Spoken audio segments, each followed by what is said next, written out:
S99 news కి స్వాగతం. మల్కాజ్గిరిలో బీసీ ఐక్య వేదిక ఆధ్వర్యంలో నిర్వహించిన ఒక కార్యక్రమంలో ముఖ్య అతిథిగా పాల్గొన్న ఎమ్మెల్సీ తీన్మార్ మల్లన్న. ఈ సందర్భంగా ఆయన మాట్లాడుతూ 60% పై జనాభా కలిగిన బీసీలు రాజ్యాధికారానికి దూరంగా ఉన్నారని, కేవలం 7% ఉన్న రెడ్డి సామాజిక వర్గం రాజ్యాధికారం సాధించిందని తెలిపారు. సమాజంలో అత్యధిక వాటా కలిగిన బీసీలు రాజ్యాధికారం ఎందుకు సాధించలేకపోతున్నామని ప్రశ్నించారు. 2028 సంవత్సరంలో జరిగే ఎన్నికల్లో బీసీ ముఖ్యమంత్రి ఎన్నిక కావాలని ఆకాంక్షించారు. దీనికోసం రాజకీయాలకు అతీతంగా బీసీలందరూ ఐక్యం కావాలని విజ్ఞప్తి చేశారు.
మస్తు చాలా పనులు చేస్తున్నాడు.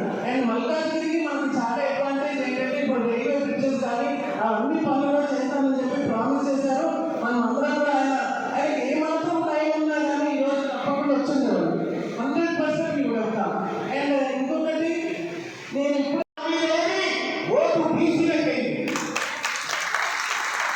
ఓటు ఓటు బీసీలకి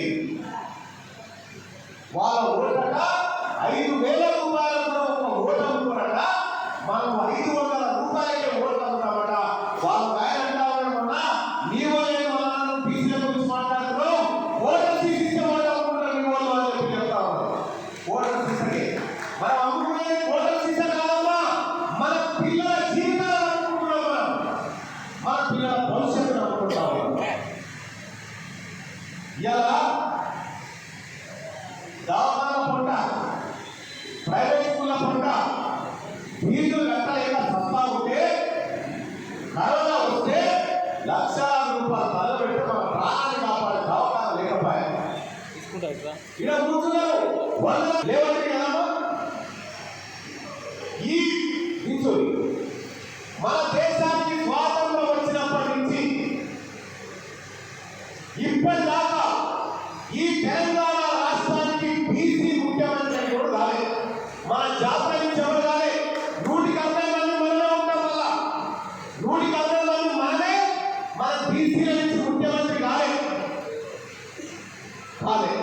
ఎవరైనా ముఖ్యమంత్రులు మంది లేరు. ఇక్కడ నుంచి ఎమ్మెల్యే ఎట్లా గెలుస్తాడు?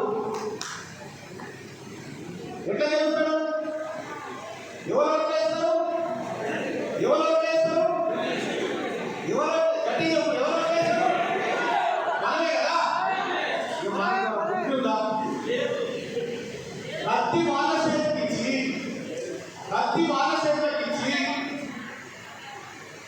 యుద్ధం ఏమో అయ్యాయి. అవునా? ఎట్లా సాధ్యమవుతుంది? 500 రూపాయలకి ఓటు అనుకుంటాం కదా మనం.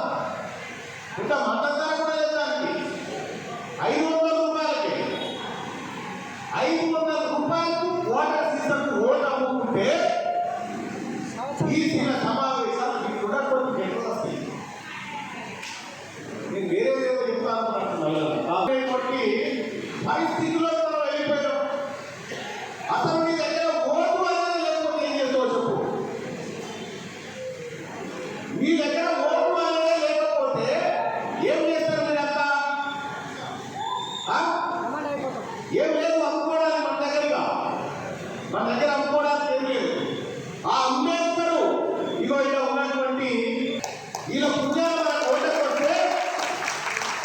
ఆ ఓటు తీసుకుపోయి 500 రూపాయలు రెడ్డిగారికి అమ్మేసి వస్తున్న ఓటు. మీరు దమ్ముంటే ఈ వేదిక మీద ఉన్నటువంటి నాయకులు కానీ కింద ఉన్నటువంటి నాయకులు కానీ 5,000 ఇస్తే ఒక రెడ్డిగా ఓటు కొనుక్కోరా పోతుందా? 5,000 ఇస్తే ఒక రెడ్డిగా ఓటు కొనుక్కోరా పోయి కొనుక్కొస్తారా? ఏమంటారా? ఏం పోవాలి? మేము అమ్ముకుంటాం. ఎట్లా కనిపిస్తున్నావు నీకు? ఓటు అమ్ముకునేదేనా అని వాళ్ళు మనకి చెప్తా ఉంటారు. 5,000 పెట్టినా వాళ్ళ ఓటు కొనుక్కరాము. సంవత్సరం అవుతుంది. ముందుగా అందరికీ శుభాకాంక్షలు. సంవత్సరం పూర్తి చేస్తున్నారు. ఇప్పుడు మనందరి ఆకాంక్ష బీసీలకు రాజ్యాధికారం కోసమే కదా. నాకు ఒక చిన్న డౌట్ ఉంది కదా. ఇప్పుడు మనమందరం ఐక్యంగా ఉన్నాం, కానీ ఎన్నికల సమయానికి కులాల వారిగా విడిపోతున్నాం. అవునా కాదా? అలా విడిపోకుండా మీరు ఐక్యం చేయాల్సిన బాధ్యత మీ పైన ఉంది.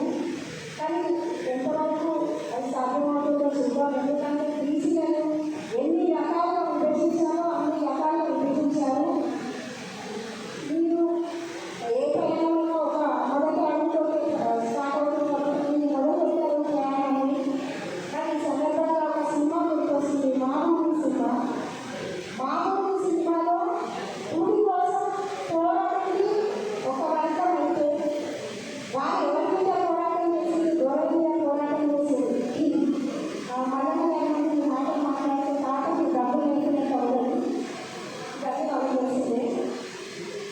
వాళ్ళు గోడ మీద పోరాటం చేసి వాళ్ళు భూమి కోసం పోరాటం చేసి చివరికి అధికారం ఆడుకుని రాజ్యాధికారం మళ్ళీ అక్కడ కొనసాగిస్తారు. బీసీలో బహుశా చాలా మంది నాయకులు ఇందులో రాజేంద్ర రాజపడి వచ్చు రాలే. సరే నేనే వచ్చిన ఆత్మ రాజేంద్ర గారు వచ్చిన రాలే. నందికండి శ్రీగారు గారు ఎందుకు కాన్ఫరెన్స్ రాలేదు? దాన్ని మాట్లాడితే వచ్చిన ఎందుకు రావాలని చెప్తున్నా. బీసీ నేను చెప్పేదే కరెక్ట్. మేఘాల మిగతా రామ్ గారు వచ్చినారు, విఎస్ యాదవ్ గారు వచ్చిన, మహేష్ గౌడ్ గారు, రాధాకృష్ణ యాదవ్ గారు, మహేష్ గుజరాత్ గారు, బాలగణేష్ గారు, సుబ్బారావు గారు, మమత గారు, జగదీష్ గౌడ్ గారు, సీతారామ లక్ష్మణ వర్మ గారు, ఈ రామందరికీ నమస్కారం. అయితే బీసీల ఐక్య వేదిక ప్రథమ వార్షికోత్సవం చేసుకుంటాం. కానీ మొదటి వార్షికోత్సవానికి మనం ఎందుకంటే ఎక్స్పెక్ట్ చేయకూడదు కూడా వాస్తవం. రేషన్ కార్డు కావాలి. అదే నీ బీసీ వాడు ఎమ్మెల్యే ఉంటే, నీ బీసీ వాడు ముఖ్యమంత్రిగా ఉంటే నీ ఇంటికి నడిచి రాకపో రేషన్ కార్డు. ఎవరు కోట్ చేస్తావు, ఎవరిని పిచ్చబడుతావు. ఇవాళ నీ పిల్లల పైన ఇవాళ నీకు దావతా ఉందా? అసలు నిన్ను మనిషిగా చూస్తుందా ఈ సమాజం? నువ్వు ఎవరో కేవలం ఓటు వేసేటువంటి యంత్రాలుగా మారిపోయి ఇవాళ మన మంది అంతా కలిసి వాళ్ళకు ఓట్లేసి వాళ్ళ కేంద్రాలు నిలబడి సారో ఒక్కసారి కలుగుతాను అడుగుతాను. నీ ఇంటికి వచ్చినప్పుడు ఏమడగాలి? లీడర్ని రెడ్డి గారు వచ్చి ఓట్లేదని ఏమడగాలి? నా పిల్లల కోసం దావాలు ఎక్కడ చూపెట్టాలన్నారు, నా పిల్లల కోసం పర్యటన ఎక్కడ చూపెట్టాలన్నారు. ఇది కదా నా రేషన్ కార్డు ఏదైనా అడగాలి కదా, అది అడగలే మనం. సార్ మా ఇంట్లో 4 ఉన్నాయి, మా ఇంట్లో 4 వరకు ఉన్నాయి, మా వాళ్ళ ఇంట్లో 6 వరకు ఉన్నాయి. మొత్తం 10 సార్ 5,000 రూపాయలు కట్టాలి. ఇదే కదా జరిగిందంట. ఇదే తింటే తిన్నావు. ఆఖరికి అంబేద్కర్ ఏం చెప్పాడు? నీ ఓట్లు వందకపోతే పెద్దలు వచ్చి రెడ్డిలు వచ్చి పొందకపోతారు, వెలమలు వచ్చి నీ ఓట్లు వందకపోతే అంబేద్కర్ ఏం చేసి తెలుసామా? మీరు ఓటేస్తే నువ్వు లోపలికి పోతావు కదా, పాఠశాలకు పోయి ఓటేస్తే